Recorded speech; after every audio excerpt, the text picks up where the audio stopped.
Frantzian jaio zen. Kaixo naiz Katalin.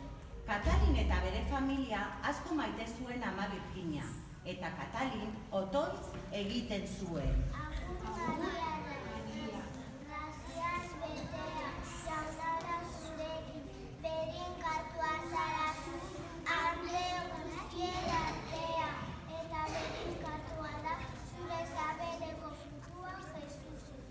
Azkenean, Katalin karitatearen alaba egin zen.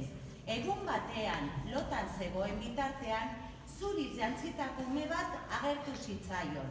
Eta horrela esan zion. Katalin, etorri kapera da, la manuzina zain dago. Katalin altxatu zen eta kaperara joan zen, eta han Ama Birjina zegoen. Kaixo Katalin,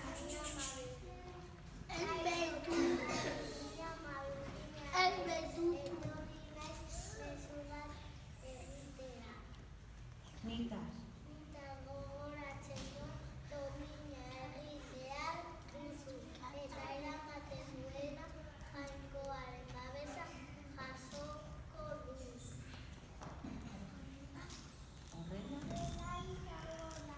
Eta hortik aurrera Katalin domina egin zuen, eta gero ume pobreak eta gaixoak laguntzen hasi zen.